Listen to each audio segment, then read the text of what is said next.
dedicado a la propiedad intelectual, donde se están desarrollando una serie de actividades desde la ONDA, con el marco de la campaña Ponte en Onda, en nombre de su director, el licenciado José Rubén Gonel. Hemos venido desarrollando esas actividades a grupos vocales. Hoy realmente estamos con el derecho de autor en el entorno digital y nos honra con su presencia, señor Álvaro Díez. Así que bienvenido. Muchas gracias. Colaborando ya en sí uno por parte del protocolo de decir el expositor. Realmente leer su currículum aquí es algo, pero específicamente podemos decir, es un abogado y economista especializado en propiedad intelectual, licenciado en Derecho, Administración y otras áreas.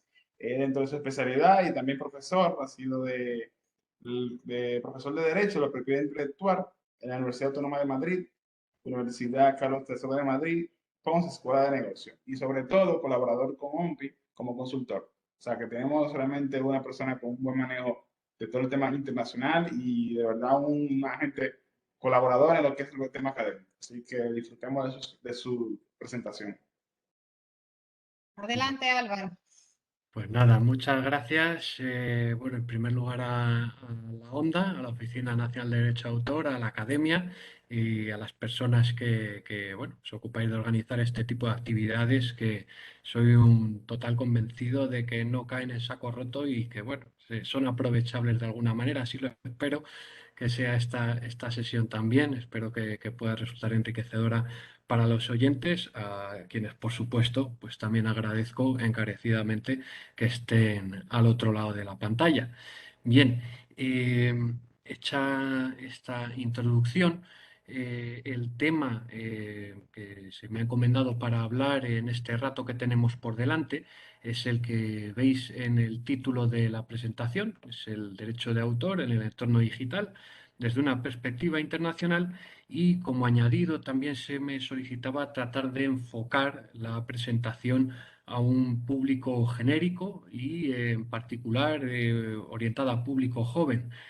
Por tanto, evitaré ahondar en tecnicismos jurídicos o, bueno, verborrea a la que acostumbramos los abogados, ¿no? Trataré de hacer el discurso pues lo más ameno posible, ¿no? Contando con ese público destinatario más generalista. Bien, bueno, antes de... a ver si me funciona ahora. Ah, sí, sí me funciona. Antes de entrar propiamente en lo que es el derecho de autor en sí, me gustaría, siempre suelo hacerlo cuando trato el tema de Internet, es contextualizar el derecho de autor con, bueno, pues algunos indicadores mínimos sobre Internet, ofrecer algunas cifras para, bueno, pues, poder meter en este contexto al público oyente. Entre los indicadores, bueno, más que nada, ¿por qué, Álvaro, nos quieres contextualizar de esta manera? Bueno, pues el motivo es que, a ver, una cosa es el contenido que está sujeto a derechos de autor. Pueden ser obras musicales, audiovisuales, de carácter reprográfico, ¿no? Como los libros, videojuegos, obras pictóricas, da igual el tipo de contenido protegido por derecho a autor. Eso es una cosa, como digo, el contenido, y otra cosa distinta es el acceso, el canal por el que circulan esos contenidos y cómo se accede a ese canal, ¿verdad?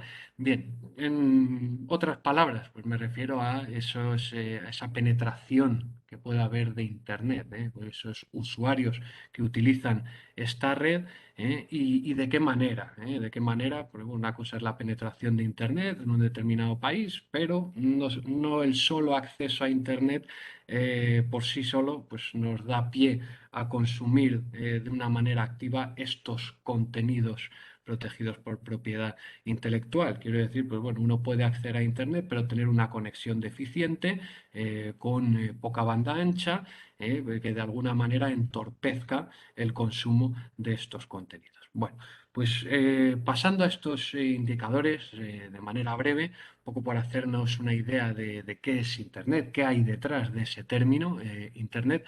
Pues en primer lugar, ofrecer esas cifras, ¿no? Esas cifras de penetración de Internet. Penetración de Internet entendida como un ratio muy sencillito, muy simple, es el número de personas con acceso a Internet de la manera que sea, ya sea deficiente o con una banda ancha fenomenal, ¿eh? Dividido entre el total de habitantes de un país. Ese es el ratio de penetración de Internet. Bien, pues aquí, dada esa perspectiva internacional que es objeto de la charla, pues bueno, me he tomado la molestia de recopilar las últimas estadísticas, en particular el primer trimestre del año 2002, las últimas disponibles en Internet World Stats, y bueno, pues nos ofrece, como podéis ver, un desglose bastante generoso de estos datos por regiones y luego pues por países, ¿no? Bueno, por regiones, yendo a América Latina y el Caribe, si veis es la cuarta columna. En la cuarta columna nos da ese ratio de penetración, que nos dice que es un 80,4%. América Latina y el Caribe tomados de manera conjunta. Un 80,4, pues bueno, tenemos 663 millones de habitantes y un total de 533 millones de usuarios de Internet. Si hacemos esa división que os contaba, nos sale ese ratio de un 80,4%. Creo que ofrece bastante información, o por lo menos información interesante, la siguiente columna, la quinta empezando por la derecha, que nos dice el crecimiento de ese ratio de penetración de Internet. Y fijaos, en América Latina y el Caribe, desde el año 2000 al 2022, en el que nos encontramos, hay un incremento de 2.851%. Una barbaridad. ¿Qué quiere decir esto? Pues que en los últimos años ha habido un fuerte crecimiento de usuarios de Internet en América Latina. Bien, ya descendiendo, ya desglosando América Latina y el Caribe, bueno, pues dentro de lo que es la región dominicana, que es la caribeña, es el Caribe, hay un ratio de penetración un poco más bajito que en el resto de zonas. Tenemos un 47,5% de penetración de Internet. ¿eh? Y sí que, bueno, hay que decir que la República Dominicana supera con creces esa media de penetración de Internet en el Caribe, ¿no? Ahí lo podéis ver, ese desglose por países de penetración de Internet en el Caribe. Está sombreado República Dominicana, tiene un 65% de penetración, que son, bueno, pues prácticamente 20 puntos por encima de la media de la región caribeña, ¿no? Bien. En cualquier caso, sí que aparte del ratio de penetración, pues bueno, fijaos en ese volumen de usuarios, ¿no? Fijaos en Dominicana, tenéis ahí en la tercera columna 7 millones de personas, 7 millones de personas sobre casi 11 millones, que es la población de República Dominicana. Bueno, son 7 millones de personas usando Internet en República Dominicana. Si nos vamos al total del mundo, el mundo estamos hablando de 5.251 millones de personas.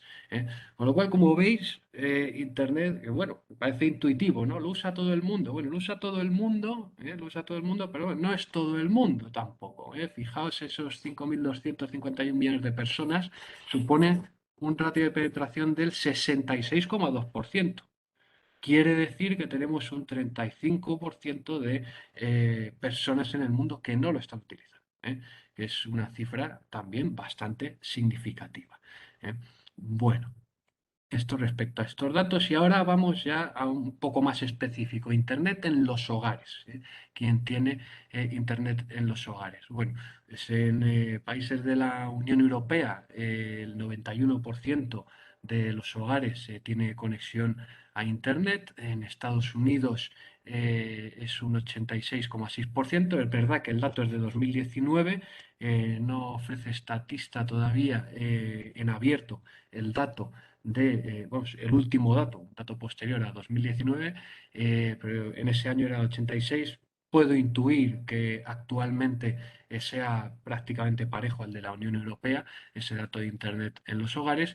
Fijaos que aquí ya sí desciende en América Latina el Internet en los hogares. Si antes decíamos que sí que había una penetración de Internet en América Latina y el Caribe del 80,4%, realmente cuando nos vamos al dato de Internet en los hogares son 20 puntos menos. Solamente un 60% de los hogares tiene Internet en casa, ¿no? Y aquí también, pues, bueno, son datos, este gráfico que se muestra en esta diapositiva. Este está extraído del CEPAL, bueno, tienen unos investigadores fantásticos porque ofrecen unos ratios que antes eran muy complicados conseguir, ¿no? Respecto de las cifras de América Latina. CEPAL está haciendo un trabajo excepcional, organismo dependiente de Naciones Unidas. Y bueno, pues este desglose, como decía, ofrece la información de los hogares con y sin conexión a Internet y desglosados por quintil de ingresos, como llamáis en América Latina, ese volumen de ingresos en las familias. Y bueno, pues como veis ya esa media del 60% ya dice bastante. Fijaos en República Dominicana, que es el segundo país por la izquierda. Pero química, el papel, Hay no es lo solamente, mismo. Ahora que te estoy fijaos, diciendo que de esos sí, correos que tú enviaste, tú tienes que saber a quién pertenece a cada uno, per- porque durante salud, actualizado, perdón, actualiza, le dile, este producto se utiliza. perdón, hay un micro por ahí abierto, se está solapando. Bueno. Ya lo silencié. Uy, gracias. Bien, en Dominicana tenemos, bueno, pues realmente como en todos los países, ¿no? Parece que en los hogares quien está, quien tiene una mayor conexión, bueno, son los hogares con mayor poder adquisitivo, ¿no? Pero fijaos en Dominicana, en los que están en un quintil 5 ni siquiera alcanza un 50% de la población, aquellos que tienen internet en los hogares, ¿vale? Entonces son datos que, bueno, que sí, que Internet está accesible para todo el mundo, pero bueno, como veis, sí, pero no, sí, pero no, porque luego tampoco parece que sea tan accesible, o al menos no lo es para, lamentablemente, para todos los bolsillos. En este estudio donde se extraía este gráfico de CEPAL, venía a decir pues que las personas de media en América Latina que estaban en un quintil uno o en un quintil 2, la conexión a Internet les suponía un 12 y un 14 y un 12% respectivamente de sus ingresos mensuales, ¿eh? Solo la conexión a Internet. Entonces, es completamente lógico y razonable que esas personas no estén pensando en gastarse ese 14% de su salario en acceso a Internet y lo estén gastando en otras necesidades más básicas, ¿verdad? Entonces, estos son aspectos mejorables, ¿no? Que, bueno, pues que están estrechísimamente relacionados con el consumo de contenidos protegidos por derechos de autor. Bien. Respecto a datos de banda ancha, bueno, fijaos en Unión Europea, banda ancha en los hogares. Banda ancha en los hogares, decíamos que en Unión Europea había un 91% de los hogares tenían conexión a Internet y simplemente un 1% menos, es decir, casi todos tienen banda ancha en los hogares, una conexión con alta calidad. En Estados Unidos, dentro de que la penetración era también alta, veis que ya también la banda ancha en los hogares mm, tiene una falla respecto a la Unión Europea, pues considerable, ¿no? Estamos hablando de 13 puntos menos. Y en América Latina, bueno, pues se nos queda, hablábamos de un 60% de Internet en los hogares de media, aquí con banda ancha, pues ya nos baja 10 puntos y medio. ¿Eh? Bueno, esto no queda más remedio que se mejore, aunque, como todas las cosas, pues nada llueve caído del cielo, ni o sea, hay que trabajarlas, ¿eh? Pero me consta que desde este organismo, desde CEPAL, como digo, se está haciendo un excelente trabajo, y de hecho este mismo organismo tiene un proyecto que es el Índice de Banda Ancha América Latina, que bueno, pues trata de fomentar iniciativas que después puedan ser seguidas por los gobiernos de la región, los distintos gobiernos de la región, para que poco a poco, bueno, pues pueda ir penetrando con mayor fluidez ya no solo el acceso como tal, sino como digo, un acceso de calidad, con banda ancha, pues que vaya un tráfico de datos rápido, que pueda una persona pues descargarse de una página web lícita contenidos y hacerlo de manera ágil, ¿no? Lo contrario, pues bueno, como todo, ¿no? Esto es como en Internet. Estamos en Internet y 2 clics nos va a dar más pereza que un clic, ¿no? Pues esto es lo mismo. Si para efectuar una compra de contenidos protegidos por derecho de autor tenemos que invertir 20 minutos cuando podemos hacerlo en 5 minutos, pues bueno, mejor será hacerlo en 5 minutos, ¿verdad? Bien. Ya con esa orientación hacia el público joven que se pedía, pues bueno, el uso de Internet por los jóvenes, es verdad, en América Latina no he encontrado estadísticas específicas del segmento de población joven, pero sí de otras regiones. En Estados Unidos, fijaros, el 92% de los jóvenes accede al menos una vez al día, el 56% varias veces al día y el 24% están enganchados constantemente, conectados a Internet. En la Unión Europea, pues bueno, fijaos, es el 92% de los jóvenes lo utiliza a diario en comparación con el 77% del conjunto de la población europea. Es decir, esto nos viene a decir que los jóvenes utilizan más Internet que la población adulta. En este mismo estudio de la WIPO, que es la Oficina Europea de Propiedad Intelectual, también nos ofrece datos sobre los hábitos de consumo de ese público joven, de esos jóvenes, ¿no? Y nos damos cuenta de que el 97% de los jóvenes, cuando acceden a Internet, es para consumir contenidos musicales, el 94% consume también películas y series, el 92% videojuegos, y luego por detrás tenemos otra serie de contenidos que, bueno, se consumen menos, pero tampoco mucho menos. Material educativo, afortunadamente, está por encima de un 80%, de consumo por parte de los jóvenes. Shows de televisión, un 79%. Shows de televisión, un término genérico que ahí incluye, pues bueno, todo contenido televisivo, incluido, por ejemplo, partidos de fútbol, contenidos deportivos, y luego periódicos digitales o ebooks en menor medida, pero que más de la mitad de los jóvenes europeos accede también a ese tipo de contenidos. Bueno, como veis, ya hemos llegado a hablar de estos contenidos protegidos por el derecho a autor. Música, películas, series, videojuegos, material educativo, programación de televisión, en fin. Bien, entonces, ¿qué ocurre con estos contenidos? Bueno, pues que hay una serie de titulares de derechos detrás, ¿eh? Una serie de titulares de derechos a los cuales, bueno, como tales partícipes en la elaboración de esos productos culturales, es legítimo que perciban una remuneración por su consumo. Pues como el fabricante de cualquier producto o como el prestador de cualquier otro servicio. Son al final, no dejan de ser productos, o la etiqueta de cultural, pero que esa etiqueta de cultural ni mucho menos ha de restar importancia a la necesidad de contar con el permiso de esos dueños legítimos de esos contenidos, y que esos dueños legítimos perciban una remuneración por la utilización de esos contenidos que han creado. Bien, ¿quiénes son estos titulares? Bueno, en primer lugar tenemos al autor, el autor como primer eslabón de la cadena de valor de las industrias culturales. El autor es la persona que compone, la que crea, pues, da igual que sea una obra musical, una película, o el contenido del que estemos hablando. Después de los autores también tenemos artistas, intérpretes o ejecutantes, que son personas profesionales que no son los que crean el contenido de manera directa, porque es una labor que, como hemos dicho, realiza el autor, sino que estas personas lo que hacen es, permítaseme la expresión, es recrear.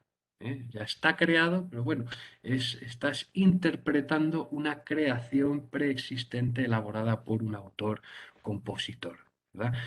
casos, pues bueno, pues un cantante que no componga sus canciones y que únicamente pues las cante y se suba a un escenario y las interprete. ¿eh?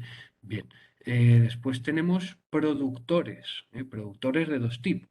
Productores, por un lado, de fonogramas, que son las grabaciones estrictamente sonoras, grabaciones de sonidos, y también luego productores de grabaciones audiovisuales. ¿Vale? Y luego tenemos otro bloque de titulares que son las entidades de radiodifusión, las televisiones o las emisoras de radio que tienen derechos sobre las señales que emiten, ya sea el canal de televisión o sea el de radio, emiten unas señales que contienen tanto las obras creadas por un autor como las interpretaciones de un artista, las grabaciones del productor. Ese pack de la señal para llegar a las casas, a las televisiones de las casas o a las radios de las casas o de cualquier establecimiento, pues hay una señal y esa señal también está protegida por derechos de propiedad intelectual. Y todos estos titulares también entran en juego en Internet, claro que sí, claro que sí. Y ahora lo vamos a ir viendo. Bueno, en primer lugar, decía yo, digo, es legítimo que se solicite una autorización a los titulares de derechos y que los titulares perciban una remuneración como contraprestación a esa autorización, a ese permiso que dan para que pueda utilizarse su obra con fines comerciales.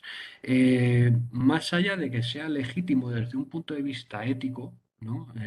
También lo es desde un punto de vista jurídico, desde un punto de vista legal. Y bueno, siguiendo esa aproximación internacional que es objeto de la charla, pues voy a hablar mínimamente de esa regulación que es la que garantiza esa titularidad y esa posibilidad de que el titular sea remunerado. Bien, desde un punto de vista internacional, bueno, tenemos varios tratados, varios instrumentos legales. El derecho que está relacionado con las explotaciones en Internet se conoce como derecho de puesta a disposición del público. ¿Vale? Entonces, bueno, este derecho de puesta a disposición del público en el ámbito del derecho de autor siempre se ha regido y continúa, por supuesto, rigiéndose por el llamado Convenio de Berna. Pero fijaos que este convenio de Berna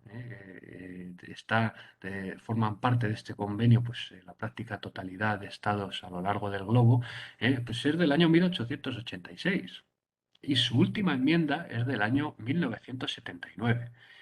Y fijaos que Internet, tal como lo conocemos hoy, la World Wide Web, no llega hasta el año 1990.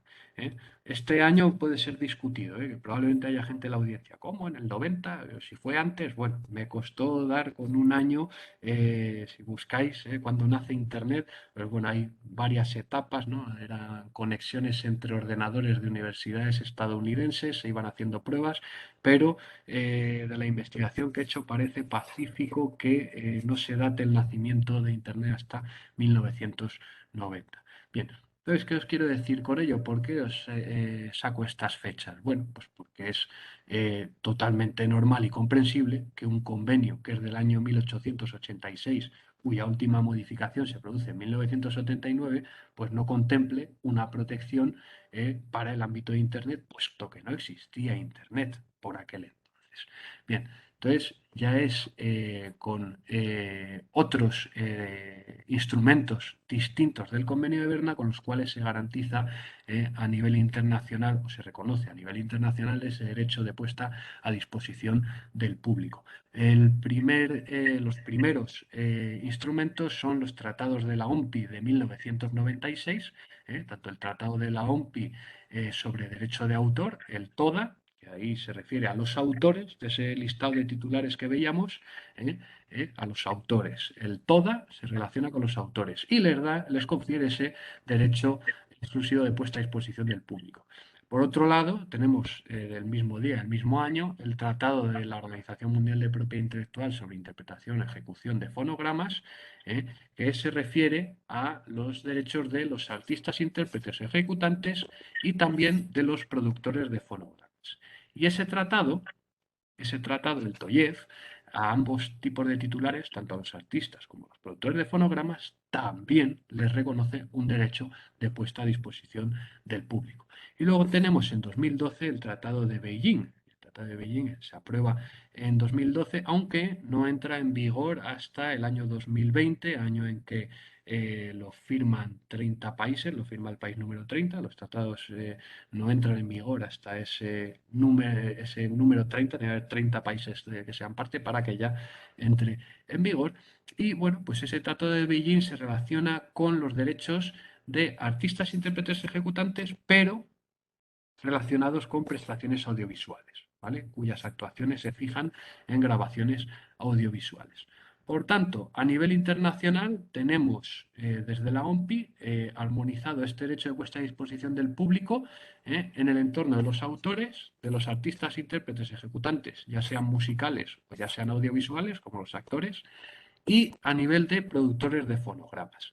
No lo tenemos a nivel internacional en el ámbito de los productores de grabaciones audiovisuales ni de las entidades de radiodifusión. Con estos dos últimos sujetos, productores de grabaciones audiovisuales y entidades de radiodifusión, habrá que atender a la legislación de cada país para ver si está reconocido ese derecho de puesta a disposición del público o no lo está, ¿vale? Como digo, únicamente a nivel internacional es con autores, artistas, intérpretes, ejecutantes o productores de fonogramas.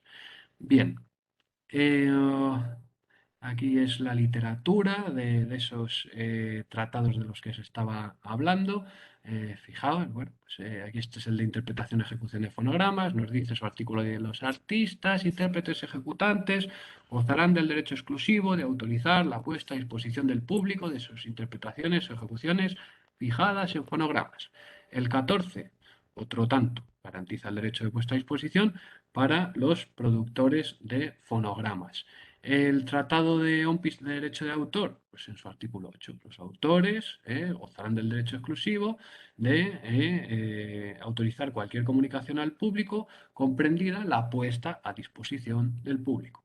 Y el Tratado de Beijing, que os comentaba antes, pues hace lo propio en relación con los actores, de los que hablábamos hace un momento. Bien, y por un guiño a la audiencia dominicana, se sepa también que la República Dominicana es parte contratante de estos tratados que acabo de citar y tiene su reflejo en la Ley Nacional Dominicana, en la Ley 6500 sobre Derecho de Autor. Pues también viene el artículo 19.6, los autores se les reconoce ese derecho de puesta a disposición del público. También ocurre lo mismo con artistas, intérpretes, ejecutantes en el artículo 137 de la Ley Dominicana y con los productores de fonogramas en el 141.3. Bien, con lo cual vemos que está garantizada por ley esa protección. Bueno, si está garantizada en estos tratados, en las legislaciones nacionales, ¿no les suena a la audiencia continuas quejas, reproches a la administración pública de por qué no son remunerados todos estos titulares de derechos por las explotaciones de sus contenidos en Internet? Pues bien, es que es una realidad, tanto las quejas como el que esas quejas estén fundadas. ¿Cómo están fundadas? Bueno, pues es que se puede echar un vistazo a las cifras de esa explotación de contenidos en Internet. Aquí pongo en esta diapositiva datos de la CISAC, que es la Confederación Internacional de Sociedades de Autores y Compositores, que todos los años publica un informe anual de las recaudaciones de todas las entidades de gestión que forman parte de la Confederación y que, bueno, pues, están todas las entidades de todos los países del mundo, incluidas las entidades dominicanas. Pues bien, de esa suma, de ese sumatorio de las recaudaciones mundiales, de todas las entidades de gestión, podemos ver, está en color azul, las cifras correspondientes a Internet. Tengo el último dato publicado, datos de 2020, vemos que es un 26,2% del total. un 26,2%. Cuando hemos visto todas esas cifras de internautas que hay por el mundo, ¿verdad? Que probablemente sean superiores a los consumidores de productos físicos en muchos casos, ¿no? En muchos países. Ya lo es una realidad, ese sorpaso de consumo digital sobre consumo de soportes físicos en regiones como Estados Unidos, regiones como Unión Europea. Sin embargo, pues ese gran consumo digital no tiene un reflejo real en los ingresos que perciben los titulares de derechos. Un 26,2%. Un 26,2% son datos de 2020, que fijaos que es bueno, pues el año fuerte de pandemia, el año en el que todo el mundo estaba encerrado en su casa y desde luego estaban cerradas las discotecas, establecimientos abiertos al público con carácter general. Es muy llamativo, es muy llamativo. Hice por un chequeo contrastar estos datos de 2020 con los de 2019, que están en el gráfico de la derecha, más a la derecha de este slide, y fijaos, ahí se ve, es un año normal, 2019 era un 20%. Claro, todavía bastante más bajo, ¿no? Dicen, en pandemia te sube un 6% cuando está todo cerrado, cuando no hay discotecas, cuando no hay nada. ¿eh? Pues son cifras bastante bajas, son cifras bastante bajas desde un punto de vista objetivo, ¿no? Cuando acabamos de ver toda esa masa de usuarios de Internet y vemos el reflejo en términos económicos, son recaudaciones muy bajas, ¿no? Entonces, bueno, los motivos son varios, ahora los vamos a ir viendo. Vemos también que no solo en el ámbito autoral, CISAC está relacionado con derechos de autor, sino también pues, en el entorno de los artistas, pues hay campañas, todavía hay una campaña muy activa en el marco de la Unión Europea, por ejemplo, está lanzada por AEPO Artis, Eurofia, FIM, que representa la Federación Internacional de Músicos. Una campaña en la que hay detrás no solo asociaciones regionales europeas, sino también internacionales, están reclamando una compensación justa por la utilización de sus actuaciones en Internet, ¿no? Y bueno, por no llenar la diapositiva de datos, bueno, sepáis que también ha sido muy fuerte el lobby de los productores. Lógicamente las compañías suelen ir incluso antes, ¿no? Anticiparse a estos reclamos antes que autores y artistas, y también pues ha habido quejas muy fuertes desde asociaciones de productores, como por ejemplo la IFPI, la Federación Internacional de Productores de Fonogramas, y bueno, pues como digo, de forma entiendo que razonable. Bien, y aquí pues bueno, por extraer, esto es una preocupación también compartida por distintos organismos, no solamente los propios titulares de derechos, sino fijaos, la directora adjunta del sector de Derecho de Autor e Industrias Creativas de la OMPI, de la Organización Mundial de Propiedad Intelectual, también llamó la atención sobre ello hace muy poquito, fijaos, el 17 de marzo de 2022, hace un mes, en el marco del Festival Internacional de Cine de Cartagena de Indias, en Colombia, pues esta persona dio el discurso inaugural de unas jornadas relacionadas con propiedad intelectual en el marco de este Festival de Cine, y nos decía que es justo reconocer que a pesar del aumento del consumo cultural durante este tiempo, ello no ha estado asociado a mayores ingresos en favor de los integrantes de la cadena de valor cultural. Es que es algo evidente. Y se confluye con una preocupación recurrente para la OMPI. En tiempos de convergencia digital, la búsqueda de una remuneración justa y equitativa para todas las personas que participan en este proceso creativo. Bien. Bueno, vamos a ver distintas, ya ir entrando en materia concreta sobre la explotación de estos contenidos, ejemplificándolo con distintas modalidades de explotación. Por un lado tenemos tiendas digitales lícitas, tiendas autorizadas, que tienen licenciado por parte de los titulares el contenido que ofrecen a los consumidores. Por ejemplo, todas estas empresas que veis ahí, Spotify, Netflix, HBO, Teatrix en teatro, pues Amazon Books, Apple Music, bueno, veis contenidos de todo tipo, hay plataformas para los distintos tipos de contenido, y bueno, pues estas en principio son las que desde un punto de vista legal, jurídico, pues bueno, lo acabo de decir, ¿no? Tienen las autorizaciones, autorizaciones además negociadas con los propios titulares de derechos o bien con las entidades de gestión colectiva que representan esos titulares de derechos. Aún así, estas plataformas, aunque como digo, están licenciadas, no están exentas de polémica respecto a la manera en la que retribuyen a esos titulares de derechos.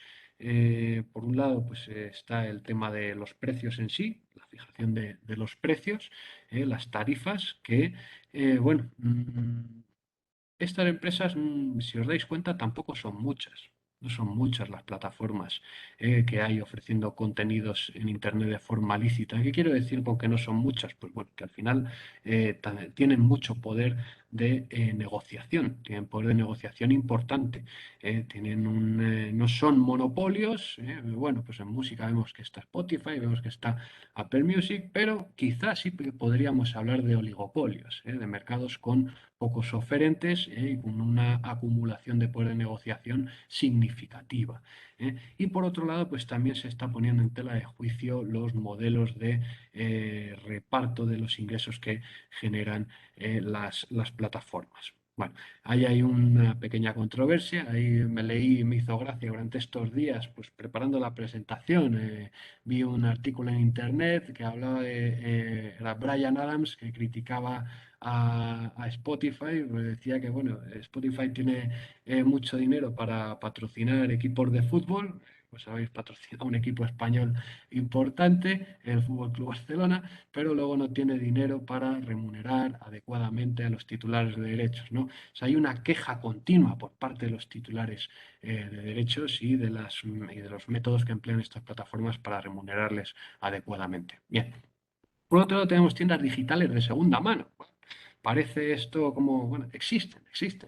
Esta Redigi, que os pongo el ejemplo, pues es una plataforma que es tiene un sistema que se ocupa de rastrear el ordenador de una persona que ha comprado de primera mano un contenido digital, se lo ha descargado en su ordenador de manera legal, lícita, y esa persona quiere revender ese contenido digital y lo que hace esta plataforma es acudir al ordenador de ese comprador, de ese primer comprador, hace una copia, la almacena en los servidores suyos de Redigi y después la vende a esos segundos compradores de segunda mano. Bien, pues hubo una resistencia importante de estas tiendas a liquidar derechos, diciendo que no se producía una copia de la obra del primer consumidor, sino que era la misma obra. Bueno, se demostró técnicamente en tribunales que efectivamente se producía una copia. En Internet, los archivos, cuando pasan de un ordenador a otro, mediante este tipo de procesos, no es que vayan volando por el aire, sino que son reproducciones, son copias en un ordenador, en otro ordenador, y como tales copias deben estar autorizadas. Pues bueno, ha costado que estas tiendas remunerasen a los titulares de derechos, aunque parece que bueno, pues poco a poco va siendo pacífico. Vamos a seguir avanzando con otras modalidades. Bien, entidades de radiodifusión en Internet, televisiones o radios que aparte de su canal tradicional de emisión, pues esa televisión que vemos en casa o ese aparato de radio que tenemos en casa, pues también por internet podemos, la mayor parte de los oferentes de las televisiones y de las radios tienen una página web en la que pueden hacerse a determinados contenidos.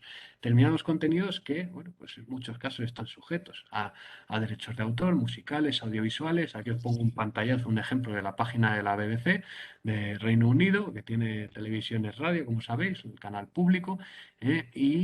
Bueno, ¿qué está pasando con estos contenidos? Bien, estos contenidos, al ser televisiones, las televisiones son los clientes, son los clientes más importantes de las entidades de gestión. Vamos a ver si lo tengo aquí, yo creo que sí. Mirad, cuando veíamos el desglose de cifras de ingresos, fijaos, en derechos de autor que viene en color rojito arriba, en 2020, los últimos datos disponibles, suponían televisión y radio el 40% de los ingresos de las entidades de gestión de derechos de autor. 40%, ni más ni menos. O sea, fijaos el grado de dependencia que tienen los titulares de derechos de los pagos de televisiones y radios. Bueno, está siendo, bueno, es en la práctica del licenciamiento a las televisiones. Hice un estudio hace un par de años más o menos para saber si se estaba tarificando por separado a las televisiones y a las radios los usos de Internet de los usos tradicionales. Porque al final son dos canales distintos y dos fuentes de ingresos diferenciadas. El canal tradicional y el canal online. El canal online, todos esos ingresos por publicidad, los anuncios que tienen las páginas web de canales de televisión, les genera, bueno, es otro canal de ingresos nuevo, añadido por la utilización de esos contenidos en Internet. Pero las licencias, las entidades de gestión, pues parece que no se atreven todavía a pedir a las grandes cadenas de televisión una tarifa añadida por estas utilizaciones en Internet, con el miedo, ¿no?, presente de que ello pueda afectar a la remuneración que vienen percibiendo de manera ordinaria por esos canales tradicionales, que vemos es uno de los pilares básicos de las entidades de gestión, de los ingresos de las entidades de gestión. Es decir, no se está recaudando como debiera por estas utilizaciones en Internet. Muy pocas han sido las que estén añadiendo a sus licencias estas utilizaciones de manera separada. Bueno, esto respecto de las páginas de televisiones y radios. Y ahora vamos a ir, como veis, estoy yendo de menos a más intensidad, de menos controversia a más controversia con la remuneración de contenidos. Aquí, bueno, pues esta, la que veis ahora en esta diapositiva, plataformas de contenidos generados por los usuarios. Estas son plataformas que, a diferencia de otras que veíamos, como las plataformas licenciadas lícitamente, Spotify, Netflix, etcétera, esas plataformas Spotify, Netflix, esas plataformas eligen, seleccionan los contenidos que después van a ofertar al público. Ellas mismas los cuelgan y suben esos contenidos. Pero en este caso, en este otro tipo de plataformas, como sabéis, son los usuarios los que suben el contenido a la plataforma, no la plataforma, sino el usuario de la plataforma es quien sube el contenido. Estoy refiriendo pues a YouTube, a Facebook, Instagram, SoundCloud, TikTok, si me apuráis, en fin, este tipo de aplicaciones. Bueno, pues con estas plataformas sí que los titulares de derechos han tenido una controversia muy importante y muy legítima, también porque han estado sin liquidar derechos durante muchísimos años.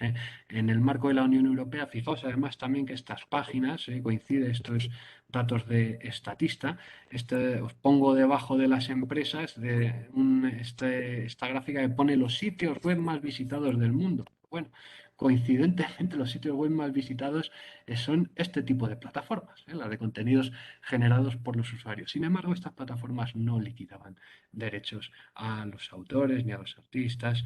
En fin, ha habido una guerra muy ardua en distintas regiones para regular la garantía de la remuneración de los titulares en el marco de estas explotaciones.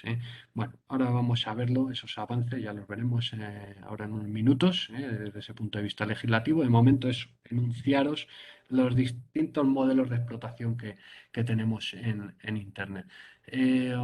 Bien, más datos sobre estas plataformas de contenidos generados por los usuarios para que veáis comparado aquí en el gráfico de la izquierda. Podéis ver esa brecha de valor, que es como se llama a este problema, a esta controversia que ha habido, que la controversia no es otra que, bueno, frente a ese gran volumen de usuarios, de visitas, de internautas a esas plataformas web, y con lo cual esos grandes volúmenes de consumo de contenidos protegidos, pues sin embargo vemos los ingresos medios por usuario, y en el caso de YouTube ver ahí qué bajita es su columna, la de la izquierda. A la izquierda está YouTube y a la derecha vemos Spotify Premium, de suscripción, o Apple Music, plataformas de pago, que tanto Spotify como Apple Music tienen un volumen de usuarios infinitamente inferior al que pueda tener YouTube. Sin embargo, los ingresos que les genera un usuario en una y otra plataforma a los titulares de derechos, pues estáis viendo esa brecha existente, ¿eh? Y sin embargo, bueno, YouTube no está exenta de ingresos, ¿eh? YouTube, este tipo de plataforma de contenidos generados por los usuarios, tienen unas facturaciones desorbitadas, y sin embargo la remuneración a los titulares de derechos es exigua, muy baja. Bien, y por último ya, esto ya sí que es el caso más doloroso para los titulares de derechos, es el de la piratería. Piratería digital, que la hay. No me estoy refiriendo a las copias de discos compactos, soportes físicos, sino a piratería digital, que bueno, pues pueden ser, por ejemplo, tiendas pirata en las cuales el titular de una plataforma web, bueno, se compra un servidor, un dominio web, y empieza a cargar contenidos, pero a diferencia de Spotify o de Netflix, lo hace sin autorización ninguna de los titulares de derechos, es decir, contenido pirata. Yo, sin autorización ninguna, pongo a disposición del público todo el contenido que me dé la gana para que la gente se lo descargue gratis.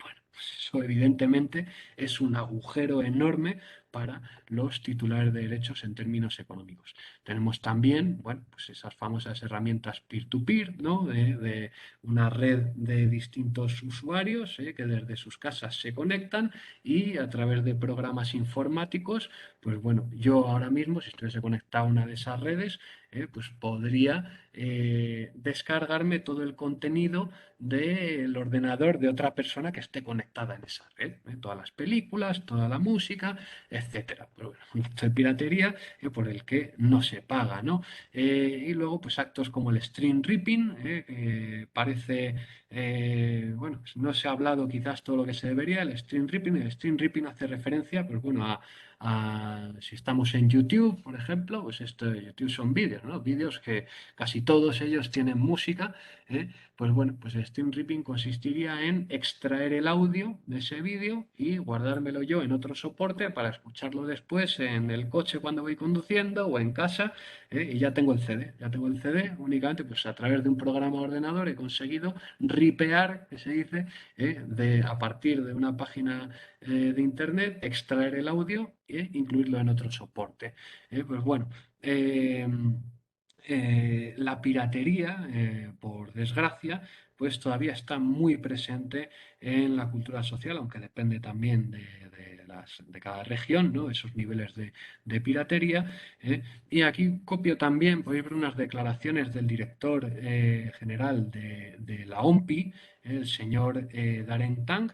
Esto también súper reciente, el 23 de febrero de este año, de 2022. Cada vez más la piratería está siendo impulsada por el crimen organizado. No hablamos de 4 adolescentes. No, señores, hablamos de organizaciones de personas adultas con muy mala fe que lo que quieren es hacer dinero, lucrarse ellos a costa de regalar el contenido creado por otras empresas o por autores o por artistas.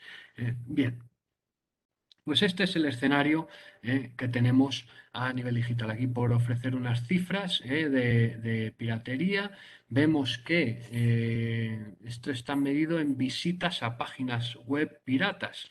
En Estados Unidos sería el país en el que más piratería hay. Bueno, tiene su lógica, porque es de los países con mayor acceso a Internet de todo el mundo, con mayor penetración de Internet y con mayor penetración de banda ancha. Pues lo cual hace que la piratería también sea considerable. Pues Rusia, China, India, Brasil, Ucrania, Francia, Turquía, Vietnam, Reino Unido, por regiones debajo, pues Europa, la que más, desde donde más se visitan páginas web piratas. Sudamérica veis que no es tanto, pero que está muy relacionado con ese menor grado de penetración de Internet en la región. Y bueno, veis también algunos detalles del contenido pirateado. Pues, la mayor parte son programas de televisión, por los que, como decía, se incluyen eventos deportivos como partidos de fútbol. Después tenemos películas, obras audiovisuales estrictamente dichas, libros y música también, muy importante la piratería, y los programas de ordenador que también están protegidos por la propiedad intelectual. Si llevamos esos datos de contenidos pirateados y de visitas piratas, consumos no autorizados, lo traducimos en dólares, pues ahí estáis viendo algunas cifras que a mí me impactan, a mí me horrorizan, se me ponen los pelos de punta. Fijaos, 9,8 billones de dólares en industria musical, 29,2 billones, estamos hablando de billones, ¿eh? Bueno, pues, todo esto son pérdidas anuales para un sector industrial, con lo que ello conlleva.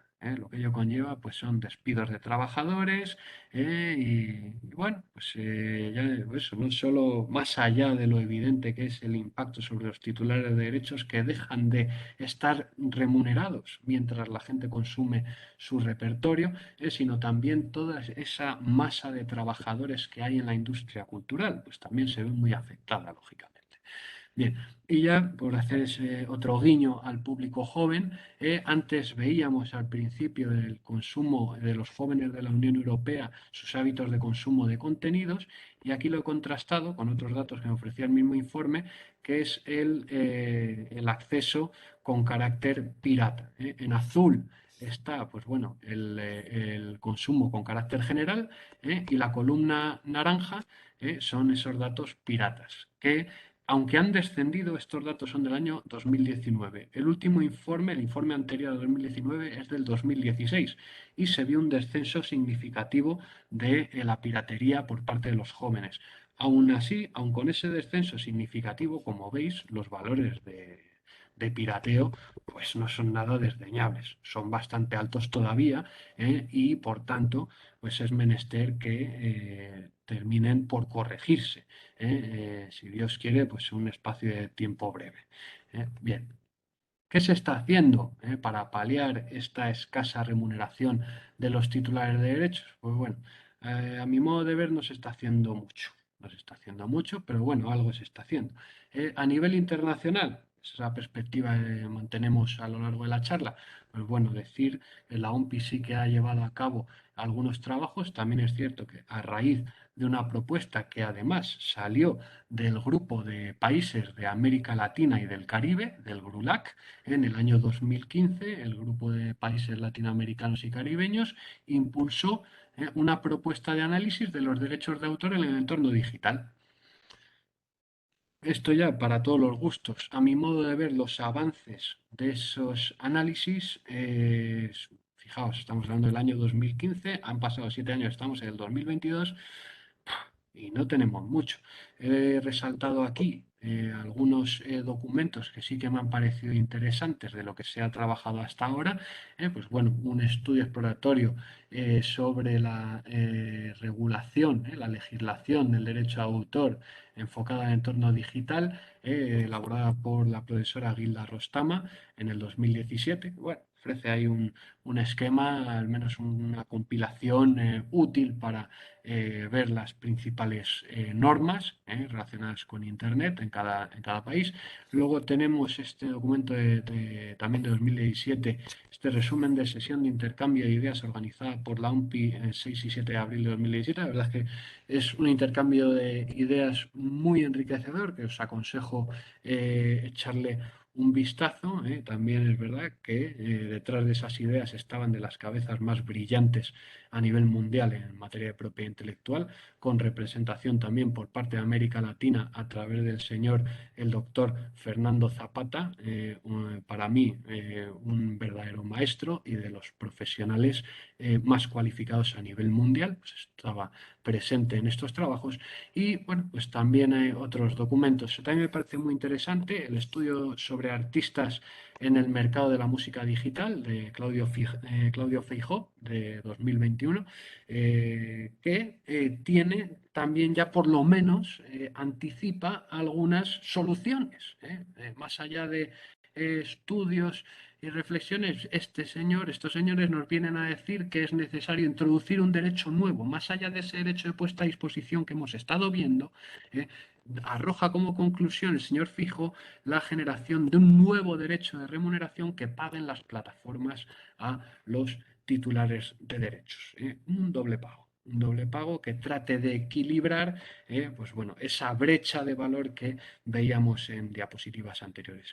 Y luego, desde mi punto de vista, también desde un nivel pragmático, la región que más se está tomando en serio esta situación es la de la Unión Europea. Está muy feo que lo diga yo, soy español y por tanto ciudadano europeo, pero desde un punto de vista objetivo es la única región en la cual se han adoptado normas que afronten de manera directa esta controversia. En primer lugar, pues esta directiva que os cito del año 2019 sobre derechos de autor en el mercado único digital, que viene a decir, sobre todo en el marco de estas plataformas, las de contenidos generados por los usuarios, estas plataformas hasta ahora en Europa y en Estados Unidos estaban exentas de responsabilidad por los contenidos que subían sus usuarios.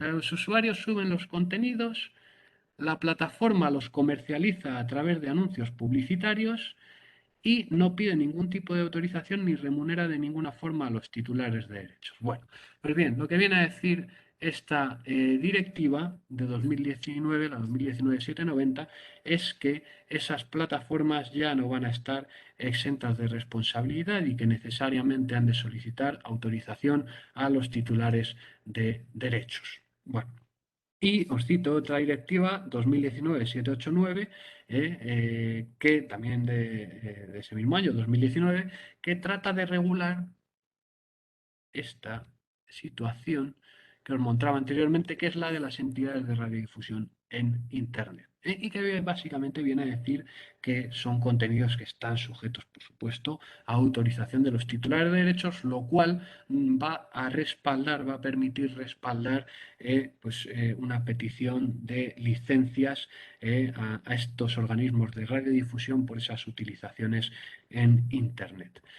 Bien, conclusiones, aunque las he venido anticipando, pues bueno, tenemos por un lado un derecho reconocido en numerosos estados, que es el derecho de puesta a disposición del público, que sin embargo ello no está correlacionado con una generación de ingresos justa para los titulares de derechos. Decir que además de ese derecho de puesta a disposición del público, parece necesario que se introduzcan nuevos mecanismos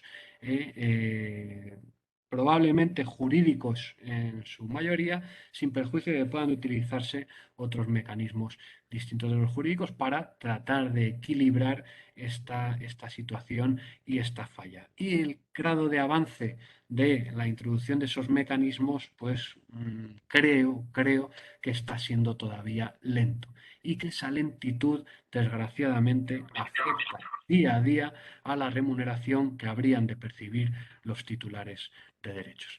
Sin más, caballeros, bueno, agradeceros el que hayáis estado durante estos minutos al otro lado de la pantalla y nada, espero que haya resultado provechosa la intervención. Muchas gracias. Ah, pues se acabó.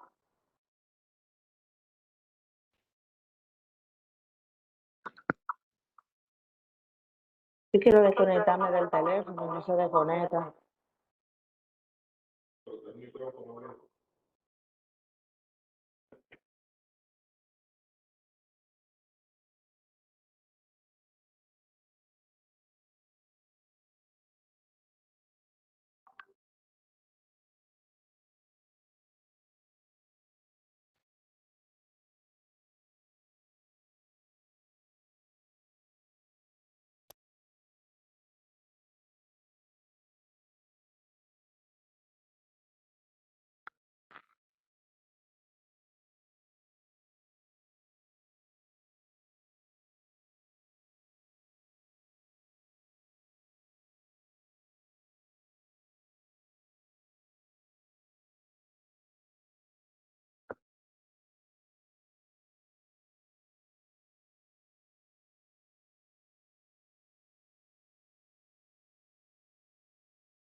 La verdad, no sé.